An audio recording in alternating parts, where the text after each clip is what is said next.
Hey everybody, welcome to the Wellman's Podcast. I'm really excited today because I have my friend Ben Pratt on here. I've met Ben in the UK and was just blown away by a number of talks that I was able to sit in and listen to. So I'm just thrilled to have him today. But just a little bit about Ben. He is the program coordinator of NFE, Nordic Fitness Education. And this is a group that has certainly educated me over the years and has educated a number of people throughout Europe and internationally.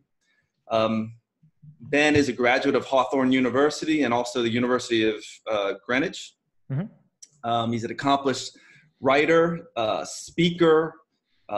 He got into fitness education in 2003, in the fitness field since 1995, and has, I just think, taken fitness to a whole new level if you've been exposed to him. So hopefully this is going to give you guys exposure. Please go check him out at Nordic Fitness Education. Ben, I'm thrilled to have you on, man. Did I miss anything? Should you? Oh, that's absolutely wonderful. Thank you for that glowing introduction. My ego, I'm going to have to keep in control now. Well, it's warranted. Trust me.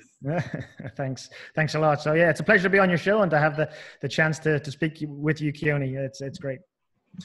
So this sleep is one of these things that is just an epidemic problem, like insomnia. I see it with my patients all the time.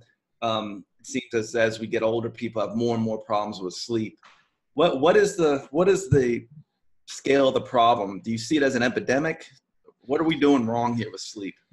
Yeah, it's an interesting one, isn't it? So sleep is a fascinating field. It's something that I got into about 5 or 6 years ago in a bigger way. I'd always kind of been aware of it, but hadn't really struggled with my own sleep. And so I think, like many things in life, Keone, until you have a problem yourself, you tend not to look into it. And, you know, as a dad with kids, I started to find that sleep wasn't quite as easy to come by. And about 6 years ago, I was listening to a podcast where they interviewed a lady called T.S. Wiley.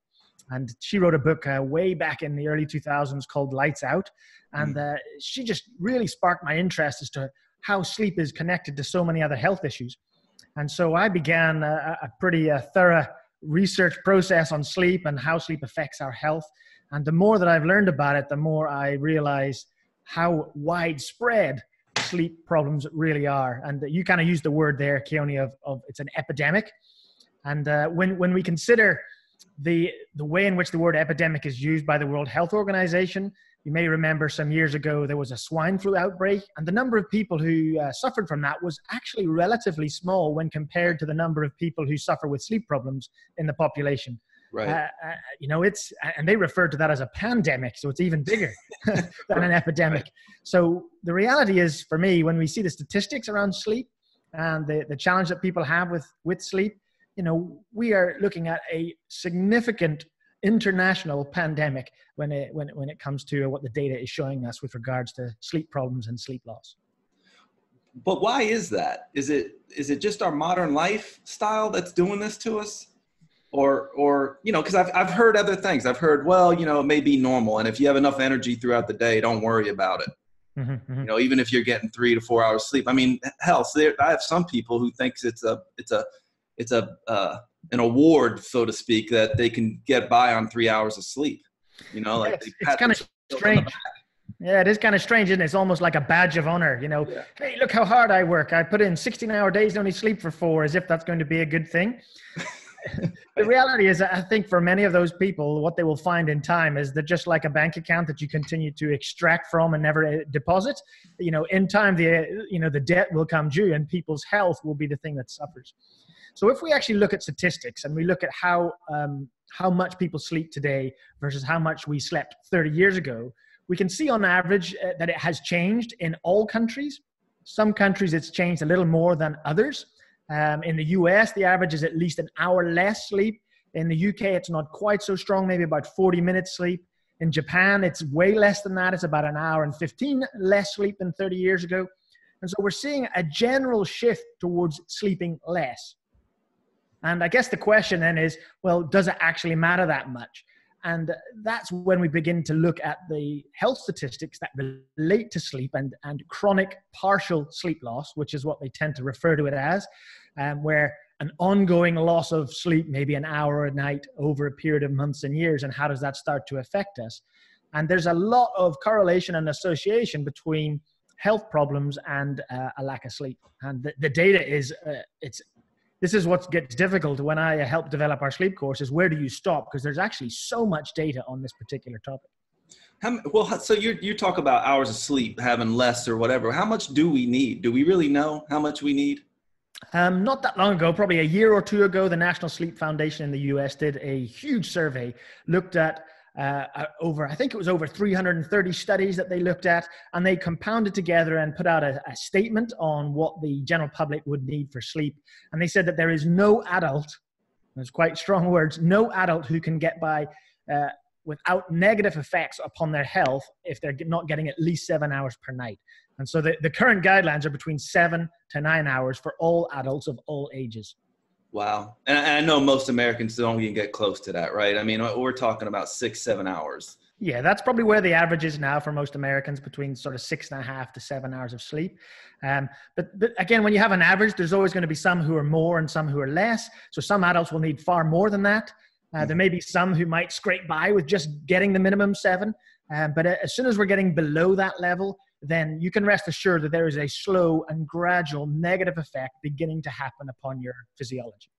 Yeah, and what's the difference between sleep and good quality sleep, right? I mean, so then we don't even know what's going on there. I have a number of patients who have sleep apnea, who are snoring, who stop breathing while they're sleeping, but still is that defined as them sleeping?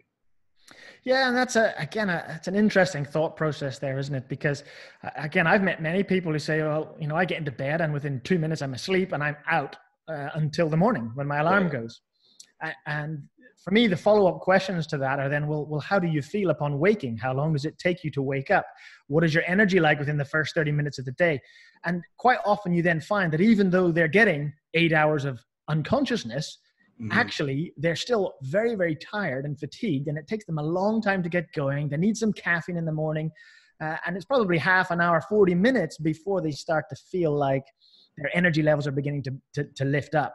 And that's classic symptomology of somebody whose sleep quality, as you just said, their sleep quality is not where it should be. Right. Now, as we sleep, we go through phases. And so this is assessed using a polysomnograph where they attach the brain and the body's metabolism up and they monitor different things. And they're able to see different brainwave patterns that occur during the night.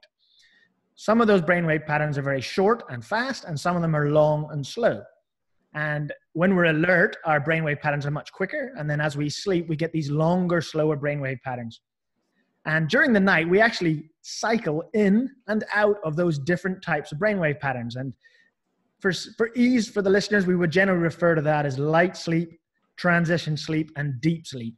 And each of these phases are important. It's not just get one and then stay there. But during the night, we might phase in and out 4 or 5 times into those different patterns. And all of those things are beneficial to the body. The deep sleep, really beneficial for recovering our physiology, for recovering our energy levels, and for rebuilding and repairing the body. So it's the true physical recovery sleep that we need. And if we're doing well, we might accumulate maybe 90 minutes at a maximum of good deep sleep, possibly up to 2 hours in some. But then we have these other transitional phases where we dream a lot, like REM sleep or rapid eye movement sleep. And that is really beneficial to recovering the brain, our memory, and helping us to have creativity and manage problem solving and to use those bigger cognitive functions. And if we get the right amount of dream sleep and these lighter phases, then that helps to restore the brain. And so if we get these things in balance, we tend to feel great. The next day, our body is physically restored and our mind is alert and active. So if the phases of sleep aren't right, then one of those things tends to be affected. We may feel physically recovered if we had enough deep sleep, but if our REM sleep was very disrupted, we may actually still feel that we're struggling to focus or that our mind isn't quite able to stay on task. So both sides of sleep matter, and that's what we refer to when we say the right quality of sleep, that we get the cycles in and out, and that the body and the brain both recover and repair. And that's why you can have 8 hours of sleep or 7 to 9 hours of sleep as is required, but you may still find that your functioning the next day isn't right because perhaps you had too much light sleep and not enough deep sleep. Or maybe you were very disrupted in the early hours of the morning and your dream sleep state was very limited. These things will all have an impact. Yeah. And I mean, and you're implying that basically it affects our life in multiple ways, right? I'm very interested, as you know, and so are you, and so is Brian, as far as like weight loss and sleep and how that's related. And if you're not getting enough sleep, can you just hit on a little bit about that? How does it disrupt, appetite or overeating or, hormonal balance? Yeah, absolutely. I mean, for me, that's a pretty big subject area. There's absolutely no doubt that people who go through ongoing chronic partial sleep loss are going to have a higher risk of increasing body weight. And the statistics show that people who sleep less than 6 hours a night are 7 times more likely to have an increased body mass index. And that's a dose-response relationship. So the more sleep is limited, then the higher BMI tends to be, sort of 5 to 10 years down the road, and the faster individuals will gain that weight. So for the person who sleeps 5 hours a night on average, they will gain weight at a slightly quicker rate than the person who's getting 6 hours of sleep or the person who's getting 7 hours of sleep. In particular, sleep deprivation is linked quite strongly with central weight gain. So, around the viscera and around the center of our bodies. And I'm sure, as you and many of your listeners already know, that is the riskier type in relation to cardiometabolic health as well. Yeah, it's a vicious cycle, right? Because the less sleep you get, the more weight gain you're possibly going to have, which then contributes to poor sleep, through sleep apnea or snoring or, that type of thing. Yeah, absolutely. And just to answer the second part to your original question there, Keone, is in relation to appetite, what we start to have to look at here is how the hormones in the body are affected when we are struggling with sleep. And in just one night, and we're just talking one night of sleep deprivation, and we're talking full sleep deprivation here. Someone doesn't sleep for the whole night and tries to last the next day, their insulin sensitivity will be reduced by at least a third. Their hormones that control appetite, so we're looking here at ghrelin and leptin, they are altered in the way we don't want them to go, which is that our ghrelin levels go up, which is our hunger hormone that makes us seek out food, particularly rewarding foods like sweet and fattier foods. And our leptin levels go down, which obviously we want them to be elevated to tell the brain to feel satisfied. So they drop as well. And so our appetite goes up. And some studies that have looked at this and the effects have found that on average, when people are sleep deprived, they seek out more calories the next day. And because they're tired, as you would imagine, their activity levels on average go down. So they're doing less and they're seeking out more rewarding foods the next day, perhaps as much as 300 or more calories on the day that follows a night of sleep deprivation. So sleep, even in the short term, has a significant driver on our behaviors and how we seek for food or how we seek to make up for the energy that we are struggling with because we're fatigued and we're tired. Yeah. Wow. Yeah. So it's like if you have a weight issue, that's it's foundational to look at sleep, right? To help with that. At least get that on board and get that straight. It's like a foundational thing. We're talking about sleep as probably one of your best detox remedies, right? Because if you get good quality sleep, all your endogenous detox mechanisms are working appropriately. You talked about deep sleep, the restorative, the repair stuff. So again, it's foundational for any type of detox program. But one thing that really interests me is what about the correlation or the association with lack of sleep and like dementia? Is there anything out there on that you've read? I mean, I know there's some studies out there that see that also, but it would make sense, right? Because if you're not sleeping, the brain's not restoring. Things like over time, you get cellular trash built up. Yeah, I mean, all of that sort of makes sense. Like you said, our detox systems are well supported through good sleep, and lots of elements of the body improve. I think because, when you mentioned dementia, because we know insulin resistance and it increases, and insulin resistance is strongly associated with poor sleep. We know that the risk of getting diabetes is increased in those who are chronically poorly slept. And because those things are associated with dementia, then, there's definitely an indirect link. In terms of studies themselves that directly link an ongoing lack of sleep over time to dementia, I haven't read many that look specifically at that issue. if I'm absolutely honest, but I can see that there's likely to be links in that direction. Right. I mean, have you read anything yourself on that, Keone? I just see, correlation stuff. You just see stuff out there. There's no direct cause and effect that I know of, but it makes sense to me. I mean, there's definitely, sleep is very strongly associated with a range of other mental health problems. Right. It's very strongly associated with increased anxiety and increased depression. Right. And there's absolutely no doubt about that. And there's also been studies that have then reversed that process by working specifically on sleep. And then over time, they get a decrease in the severity of depressive symptoms that are reported. Not that depression went away from those who were depressed, but that the length and the severity with which they felt, as you probably know, there's a depression score that people go through, that those levels came down as people were better slept. And they generally had more sustained improved moods and less depressive symptoms. Right. Just through managing improved sleep. Yeah. I was reading something, I forget, I can't quote the study, but anyway, in this article, it was talking about lack of sleep and almost being equivalent to driving drunk, so think about that. How many people are sleep deprived on the roads? Well, and you don't even have to, I think that study is you don't even have to go like 36 hours to be like that. You're talking once you get to 17 and 18 hours of being awake, your alertness levels have already dropped by 5%. And you start getting into, beyond that point, then you're starting to get to the point where your levels of attention, your levels of focus to stay on task are quite significantly impaired. Wow. So go ahead, Brian. You mentioned earlier, kind of referring to it almost like a bank, like your sleep. What does the literature say about if I make one big deposit, does that make up for my long couple days of withdrawals where I didn't get as much sleep and I get 10 hours the next day?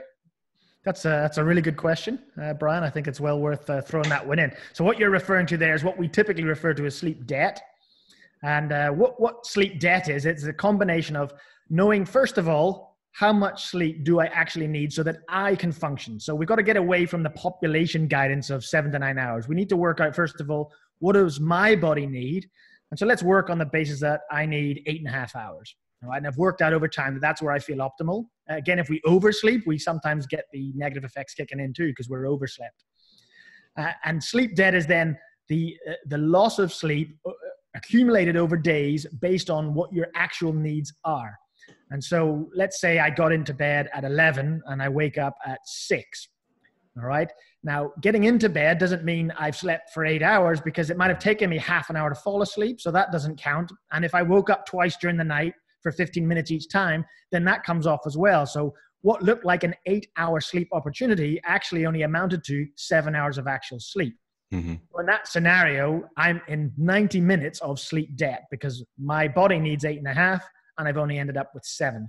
And I can accumulate that up over days. So if I repeated that process all week long, then I'm going to be quite significantly in debt. I will be somewhere around 11 hours in debt by the end of the week.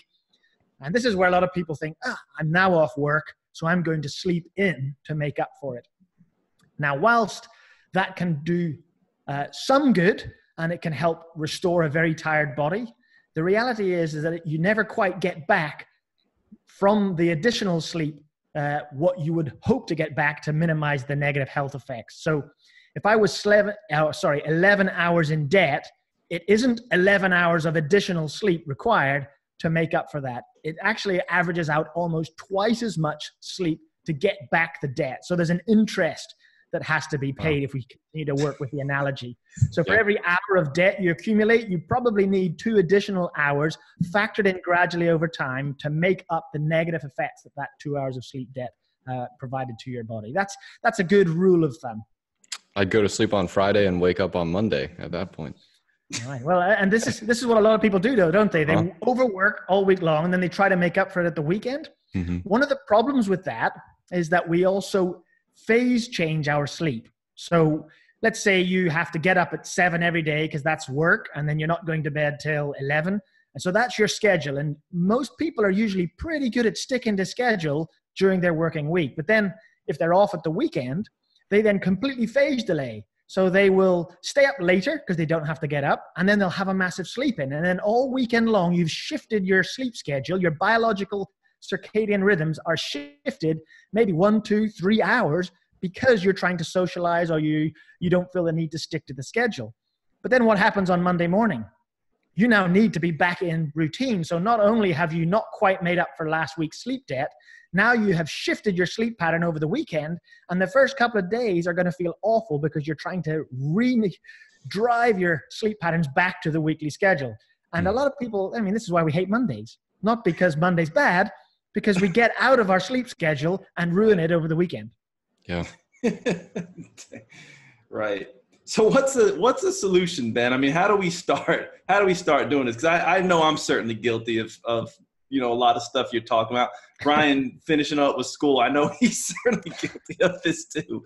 So how do we start to get back on track with this? Yeah, I mean, that's a challenge. And, one of the things I think that's important when we're working with people to maybe support and help them with sleep is just like anything. If we try to attack all the big rocks first, then sometimes that just becomes overwhelming and then people don't adhere. So it's always good to ask a series of questionnaires to start to get a sense of how much sleep is impacting a person's life. I always like to get people to complete a sleep diary so that we know exactly what is going on, at least for a week. And I like to see that during the weekdays and the weekends so that we get both working days and non-working days. And we start to see what is the normal habits. Typically, I would say what you tend to see is that people don't have a schedule. Because we're adults, we think we can adapt and adjust whenever we want. But any parent out there probably knows really well that if you allow your kids to slip out of their schedule, particularly when they're young, it becomes a nightmare. Suddenly they seem to have all of this energy late at night because you didn't get them to sleep at their normal time. And interestingly, humans are a little bit like that at any age. When we don't stick to a schedule, then what happens is we throw our bodies out, and your body's biological rhythms are not quite sure when sleep is meant to happen. Mm-hmm. And just because you've decided now's time to go to bed doesn't mean your biology is ready for you to go to bed. Right. So usually a really good place to start is once we've done a sleep diary is to then work out what is a schedule that this person can stick to most days of the week. Right. And I mean off and on work days. All right. Yeah. Because we tend to just be so lax over the days off that throws off at least a couple of days at the start of the week. So we need to work out what is a schedule that you are willing to stick with on and off. So we start to at least get into the habit of knowing this is bedtime and this is wake up time. And that's probably the harder thing, is that on a day off, we still need to get up at the same time of day rather than having to sleep in. But if you think long-term here, if we are in a good schedule all the time, I won't feel the need to have to sleep in. Right. Because I'm good. And anyone who's got themselves into a good schedule will probably say, well, I always wake up like 5 minutes before my alarm. Mm-hmm. Yeah, because your body knows it's time to wake up. That's a good sign that we're in a good schedule and in a good rhythm. And if we stick to that, that's probably the top priority to beginning the process of restoring our sleep. Getting on schedule, like trying to make sure you go to sleep at an appropriate hour and sticking to that. But and getting up at an appropriate hour, because actually your sleep tonight will immediately be affected by what happens first thing in the morning. Right. So we're trying to get these external cues. And one of those external cues is the time you wake, when you choose to have breakfast, and the light that you're exposed to in those early hours of the day. So when I'm up, I want in my first 90 minutes to be exposed to nice, bright outdoor light. I should be looking to eat in that time if I can, and I have an appetite in the morning, because those are real key cues to the body's biological systems that it's time to be awake. Right. And if we get that right early on in the day, then it's going to be a lot easier to then also simulate the cues necessary to wind down, to reduce the light, to be sure we have a period of not eating before bed, to start to help the body know, it's wind down time. Right. Both of those sorts of things all address and link to a good, effective sleep schedule. So how do you deal with somebody who's like, okay, so I'm getting on schedule here, and I get this all the time. But I go to bed, I'm trying to go to bed at an appropriate hour, whatever that may be for them, 8, 9, 10. And now they're in bed awake, twiddling their thumbs till 2 o'clock in the morning. I mean, is that like a transition period until their body gets used to this? And if that's happening, what are some, I guess, non-pharmacological ways of helping with that, or, without having to take something? Yeah, and you know, that's a great question, because when someone realizes they need to deal with their sleep, quite often, like you suggest, there needs to be a period of transition. If the agreed time is maybe 2-3 hours off their normal bedtime, then the reality is we're going to need to work on that over a few weeks to gradually wind the time in. To just say, like you said, go to sleep at 10 when they normally go to sleep at 1, they're going to be sitting in bed twiddling their thumbs because their brain and their biological rhythms are be awake at 10 o'clock. Right. So what I would probably do is try to get them to shift maybe about 15 minutes a night over a period of a few weeks to wind them into the agreed bedtime. And then at the same time, they need to stick to the schedule for waking regardless of what happens. That's probably another powerful thing. So if the key is get up at 7:30, well, they're getting up even if they had a bad night's sleep. They have to, that becomes like a fixed point, and then we learn to adapt the evening time until they start to feel tired at that time. Right. There are, however, a few additional things that can be done that help to stimulate the body and prepare it for sleep. One of those things I would suggest is to allow the brain to switch off from all of the stimulation. So we have to have a window of at least an hour, would be my advice, where we're away from our phones, we're away from our emails, we're away from very stimulating entertainment, whatever that might be in terms of television or movies, and we allow this window of time to allow our brains to kind of just come down a few notches. We would reduce the lighting in the home. That's another external cue. And then also something that's very important to initiate sleep at night is actually a drop in our core body temperature. So a great way to do that would be, once you've got into your quiet hour, would be to have a nice hot bath for 15 minutes. Mm-hmm. And what that'll do is it opens up all the blood vessels. It brings the blood to the surface so that when you get out, all the blood vessels in the body is now convecting heat out of your body, and it helps your core body temperature to drop. And that's another one of those key signals that for our internal biology to initiate sleep. It increases melatonin and helps us feel like we're ready to sleep. So there's a couple of very simple things that can be done in just those few hours prior to bed to start to help train our body that now it's time to go to sleep. Yeah, those are, especially that drop in core temperature, that's pretty powerful. I mean, when I talk to people about, okay, so you've been up all night, try cooling yourself down and then get back in the bed. And a lot of times people can fall asleep on that. And then you hit on another point here, which I think is huge, and this is a big problem, is all the stimulating activity. Like most people, and I'm guilty of this myself, are on their electronic devices into, the late hours, and, they're getting that constant stimulation of light. Light is one of these things that help stimulate the brain and wake us up, so that having that transition period where you're away from stimulating activities is key and very, very important to get the brain ready to go to sleep. Because what you're trying to do is tone down the noise in your head.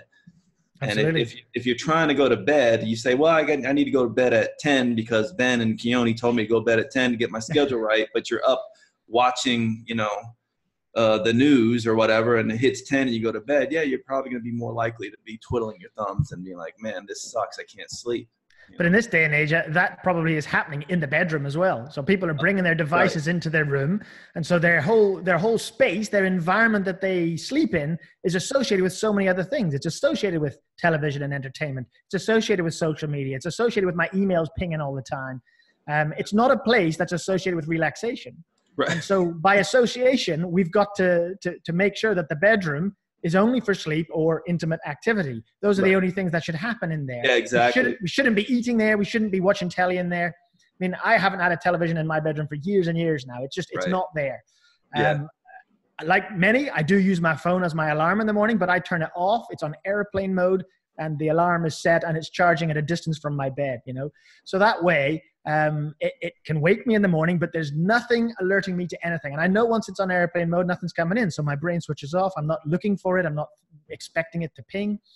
Those are the kind of things that we need to think about, is what are we doing to protect that sleep space? Right. If we're not aggressively protecting that sleep space and we have challenges and problems with our sleep, then we're actually our own worst enemy because we're allowing things to get in the way. Right. Now, let's say we've done all of that. And now, like you said, we're in bed and we've been in bed half an hour, 40 minutes. We're starting to get frustrated, which is often what happens. Well, that can also become a problem because then bed becomes a place where we begin to associate it with anxiety. We have this anxiety that I'm not going to be able to sleep. So the key is, if you've had about half an hour and you just haven't been able to drift to sleep, the key would be to get yourself up. You could either stay in the room or go to another space, and to do something calm and quiet under low level light, potentially maybe sit and read a nice relaxing book or something like that. What we shouldn't be doing is planning and doing things for tomorrow, or picking up work that I didn't get done, because that will wake us up. Right. We should be doing nice calming activities and engage in that until we start to feel like, oh, you know, I'm starting to feel tired again. And then we calmly return to the room, get into bed, and try to go back to sleep. Right. So that would be things like read by low light, maybe meditate, cool yourself down, you know. Absolutely. Yeah, absolutely. Any of those things, as long as it feels relaxing. You know, there's lots of apps and things that we can use these days to help bring the mind into a lower state of brain activity. So there's many calming apps where you listen to nature sounds, or you listen to meditative music or anything like that. That can all help just to bring us down, to calm us down. And usually, if sleep is there or near, we will start to feel that begins to settle in. Right. And you know, you have an issue with this. This is really funny to me, and most people are like this, where you're tossing and turning all night, right? Mm. And you're getting more and more frustrated, and it's now 2 a.m., it's 3 a.m., 4 a.m., and finally you just throw your hands up in there and you say, screw it, I'm just not going to sleep at all tonight, and I don't give a shit. My day is shot, and guess what happens? You fall asleep, and then an hour later you get jolted out of this sleep via your alarm. You know, yep, and then you take like 4 to 5 hours to try to get back on track as you're waking up. Well, something to consider here, because even if that does happen, because it does happen sometimes when we're trying to adjust, or perhaps something stressful is going on that's keeping us awake. These things do happen. The key, though, is to consider, what do I do to manage that going forward? And there is a natural dip in our circadian rhythm during the middle of the afternoon, and I'm sure many of us have felt this sort of after lunch. 1, 2, 3 o'clock. And we often think, oh, it's because we've eaten, therefore we get this natural dip. But actually, that's not the case. It's to do with the alerting arousal system that keeps our brain alert and awake during the day. And it's to do with the rising sleep pressure that builds from morning all the way till we fall asleep that night. Right. And while sleep pressure is kind of linear, it just gradually goes up all day long. Our alerting arousal system that keeps our brain awake is not linear. It fluctuates during the day, and it has a bit of a dip around mid-afternoon, and that's why we tend to feel like we could sleep again in the middle of the afternoon. So if you're not at work and you've had a terrible night's sleep, then that's an ideal time to take a nap. And a normal sleep cycle would be about 60 to 90 minutes. It varies a little bit. Sometimes they can be as long as 2 hours, but they're usually about 60 to 90 minutes. And so to plan in a short nap to pick up one cycle of sleep can be a great way to recover from a horrible night's sleep. Mm-hmm. Now, the reason why I suggest we plan the cycle is because if you try to just get a quick 20 minutes, chances are you're going to have to waken yourself out of the deep phase of a sleep cycle, and you're going to feel lousy when you wake up. Whereas if we can sleep in and out, and we've had that 60, 70 minutes and we wake naturally, then that's an ideal thing. And you'll be amazed how much better you feel after that mid-afternoon nap. But then beyond that, what we shouldn't do is look to nap anymore. We should go back immediately the next night to our sleep schedule time and then wake the next day. The temptation is to try and really sleep long during the day to make up for our bad night, and that's not going to help you the next night when you're now wide awake again and you get the same repetitive problem happening. Wow. So we should coordinate nap time into our schedule. And this is around mid-afternoon, 12 to 2? What would you say? If you're a normal 9 to 5 type working individual, all right, obviously people on shift patterns is going to change because it'll shift your biological rhythms. But if you're a normal 9 to 5 working person, and so you're going to bed maybe 11 to 7-ish is the ideal sort of time, then yes, 1 to 3-ish tends to be when your biology will have this natural dip in its arousal systems, and it's actually quite an easy time to sleep. And if you think of many European nations, well, guess what siesta is? It's right in around that time, Spanish. Right. Mexicans, we see these cultures where they built it into their societies. Yeah. Well, the other thing that's interesting, there were some studies done on this, allowing some big companies, I think Google was one, maybe Amazon or whatever, where they were playing with this napping, and productivity certainly didn't go down, and in many cases it went up based on that. Yeah. So some of these companies had sleep rooms or were at least experimenting with that. It makes sense, right? From a productivity, or you're going to be more focused if you get that. Yeah. One thing I would stress with regards to napping, whilst it can be a great aid, it really what we're trying to do is get it right at night so that we actually don't feel the need to nap. But it's a great way to, if we know, you know what, it didn't work for me last night, I don't need to be angry and frustrated. I can resolve it if I get the opportunity to have a nap. And if that's the case, then take a nap and you'll feel your brain particularly will feel much more alert in the hours that follow that nap. Right. Yeah, and you just hit on something there as far as like feeling angry or frustrated. I'm sure it plays a big role in depression. This can play a big role in your relationships, in your life, you know, being irritable and stuff like that and flying off the handle. Yeah, absolutely. And another thing, when you think about relationships and sleep, is how often does one partner negatively affect the other partner's sleep because they're restless in the night, or they snore, or they make the other person too hot, and because they get hot, their body temperature rises and they disturb themselves out of sleep. So there's lots of things about partnerships that in bed that can sometimes mean that you might actually have a better relationship if you don't share the same bed. Right. But it's not necessarily, it's not a slur on the partner that I don't want to be with you. No, trust me, I know what you're saying. My wife is like a heater. It wakes me out of bed at 2 or 3 in the morning, and then I'm done, you know. My wife says that to me. She says, I'm always really hot, and she has to move away from me. Right. And, you know, these things happen. And sometimes it might be worth just having that open and honest conversation to say, you know what? You and I are going to function so much better if we sleep well, and we'll love each other and feel closer because we sleep well, rather than being irritable with each other because we've had a bad night's sleep. Well, if we're causing each other to have a bad night's sleep, is there things that we can do in order to ensure that we sleep better? Now, one of the common things is that most double beds that people get are actually less sleeping space than a single bed, if you think of it per person. Because a standard double bed might only be 5 foot wide. Right. And that means that you have less than the 3 foot wide space of a single bed. And so you're actually closer together with someone else who's hot. So for me, one thing you could look at if you can afford it is you want to get a minimum 6 foot wide bed. Right. So your classic king size, so that you at least have the normal 3 foot space, which would be appropriate for an adult. Right.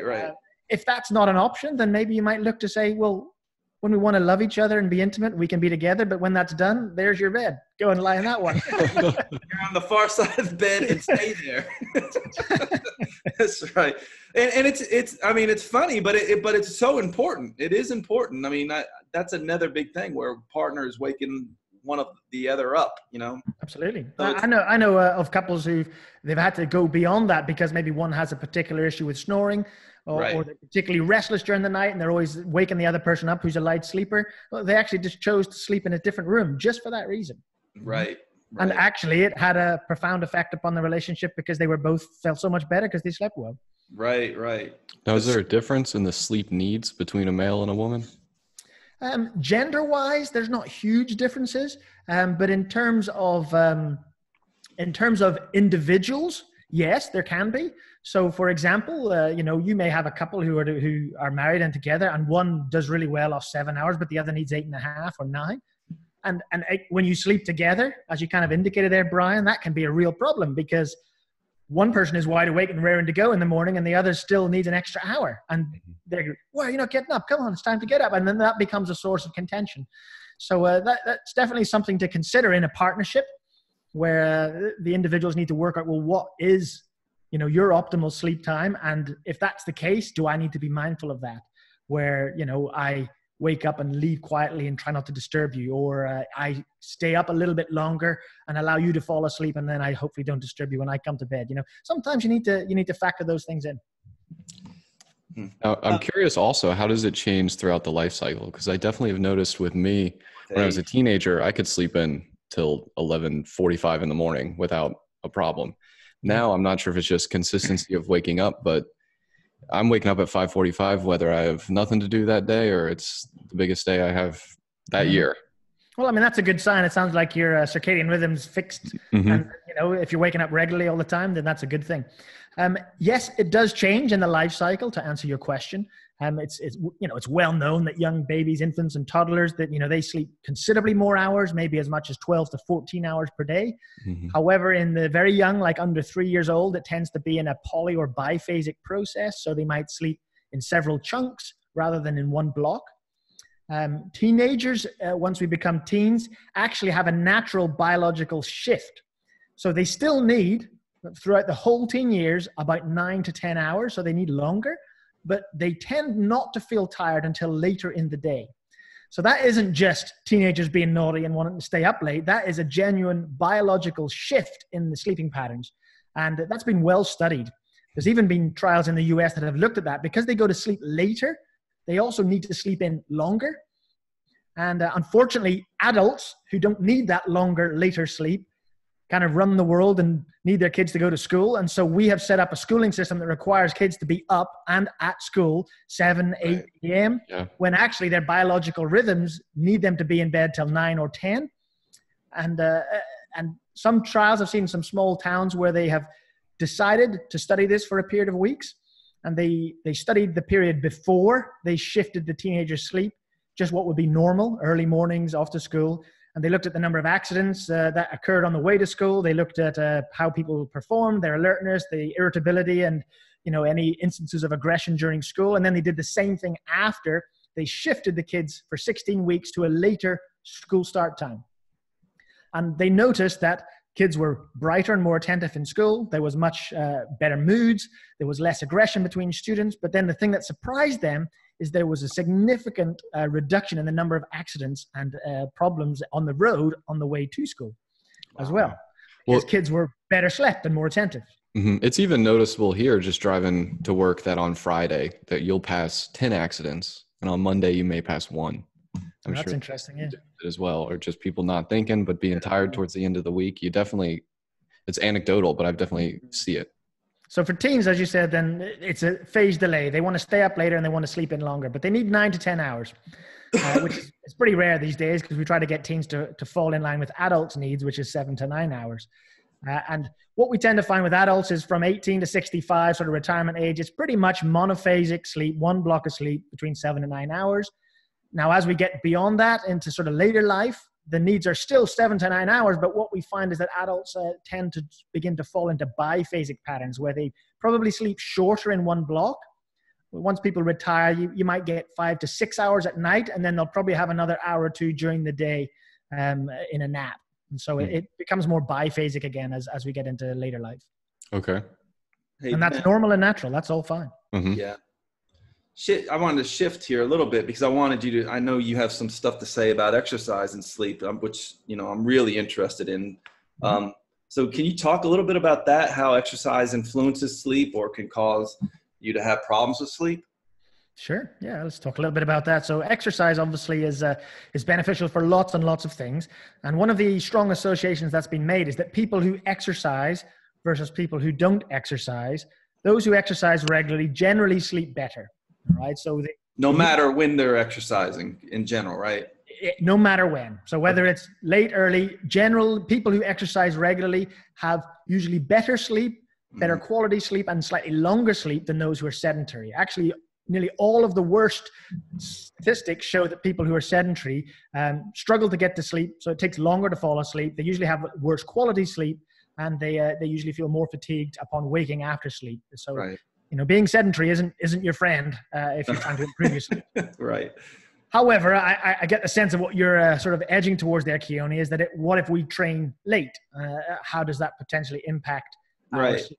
Because I know for a lot of people, they got to work and they want to go to the gym or have an exercise session. Me being included, I train later on in the evening in general, just because that's the only time I can. And to understand that, probably the best thing to talk about briefly is the daily cortisol cycle. So cortisol is our stress hormone, as I know you know. And our normal circadian rhythm for cortisol is high in the morning. And then gradually throughout the day, our cortisol levels begin to decrease. And it should be lowest at night. And so cortisol in the morning is risen to awaken us, to release glucose, and to get us ready for the day that's ahead. It's along with melatonin dropping, cortisol is the hormone that helps wake us up in the morning. Right. But at the end of the day, our cortisol is on its way down. Particularly once we start getting to 6 or 7 o'clock, it's really on its way down towards bedtime. Mm-hmm. So if we do go and train, and say we're training at 7 or 8 o'clock, well, naturally that's a stressor, and that's going to have an impact upon our cortisol levels. And it's going to rise our cortisol levels once again and increase our alertness as we stimulate the body. So that in and of itself can cause a delay in your circadian cycle. So if we had a normal circadian cycle and we went to bed at 10 o'clock and I chose to train at 7 or 8, then what I might find is that when I finish up at 8 or 9 o'clock, that I actually take some longer time before I start to feel tired because my body needed, 3 or 4 hours to wind itself back down post exercise. So that's not to say that you wouldn't get a good night's sleep, but what it's to say is that you may cause your initiation of sleep to feel delayed because of that late workout. Now, in terms of optimal circadian body temperature, actually, our body temperature tends to peak around between 4 to 6 p.m. on a normal daily cycle. And that is when people are usually strongest, when they have their highest body temperatures. If you look at when world records for many sports are performed, the majority of them are performed in mid to late afternoon rather than in the mornings because our peak body temperature tends to be at that time. Wow, that's interesting. So it's interesting that the afternoons can be a good time to train from a body temperature perspective, but from a sleep perspective, if I would say anything later than finishing a workout by 7 p.m., chances are you're going to delay your sleep because of that exercise session. Yeah, and if you do that, be vigilant about, getting that transition time, preparing your body for sleep, Yeah, absolutely. So let's say you've had no choice. You've had to train late. Right. You train 7 to 8. You're home by 8:30. Well, the key thing there would be, now I need to think about doing as much as possible to initiate sleep. So I want to eat as soon as possible. I don't want to leave my eating till later because that's another cue to stay awake. Right. So eat as soon as possible. I would probably then have a nice hot bath so that I come out and I calm my body temperature down. I would get the lighting down. I would do lots of things quite quickly to try and use other cues to initiate sleep, rather than what typically happens is you get home, you're tired, you probably take some time to cool down, you eat late, everything gets delayed because you trained late, and that doesn't help you get to bed for your scheduled time. Right. Wow.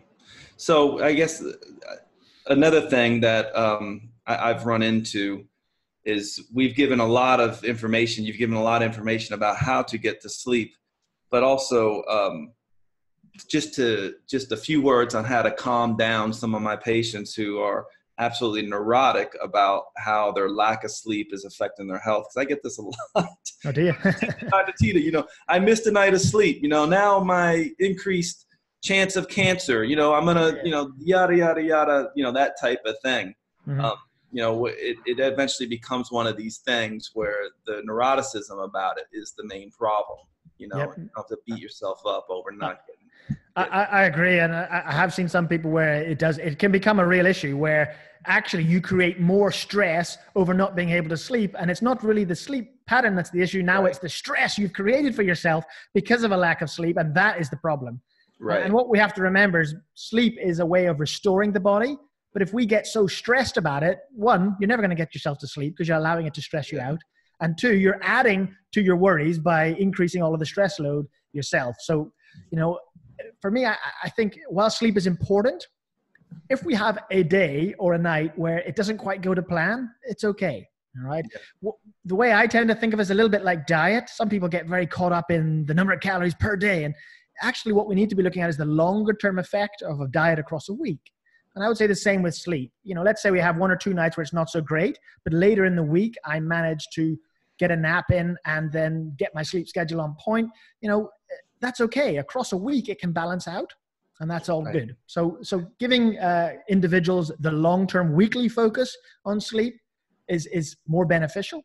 I know there's another sleep expert by the name of Nick Littlehales, and he kind of works on this concept of 35 cycles a week. So you're looking about 5 sleep cycles a night, so 7.5 hours to 8 hours, 5 sleep cycles. If you can total 35 in a week, then it's all good. But then he gives some leeway of 5 cycles. He says, as long as you're over 30, you're probably going to be okay. You're not going to have too much of a negative impact on your body.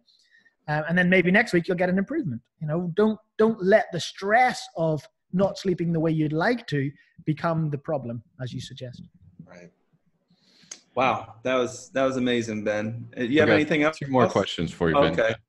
I did want to ask you a little bit about just drugs in general and what they do to, because you mentioned that nice cocktail of sleep that you need, where you need the REM sleep, you need light sleep. What do those drugs do to that cocktail? Do you get that full cycle? Yeah, this is an interesting one. I mean, I'm not an expert on sleep medications and sleeping pills, but I've read a fair bit about it, and I've listened to some other experts who've talked about it. And what I've heard is that when you take sleeping pills, you're not actually going through sleep. You're unconscious, but you're not going through sleep. So when they record a polysomnograph of brainwave activity for someone who's in normal sleeping patterns versus someone who's on a sleeping pill, it's an entirely different scenario. And so the other thing as well is when you look at sleeping pills versus people being able to get back to good sleeping habits, the longer someone is on sleeping pills, the more the increased risk there is that they will be on those pills for longer, not that they will get off them. So pharmacologically, I would say that sleeping pills should always be a very short-term solution, not a long-term solution. They become very dependent for a lot of people. And also knowing that it isn't real natural sleep that you're going in, your whole mind is almost being sedated, which is essentially what they're doing. Then it isn't giving us the restoration of health that we should be getting from natural sleep. Yeah. So there is some more natural things we can use to encourage good sleep. One of those being magnesium, which I know Keone talks about a lot. Magnesium, an hour before bed, can, especially one of the very bioavailable forms, can be really beneficial to help relax muscles, bring the brain down and the body down into a relaxed state.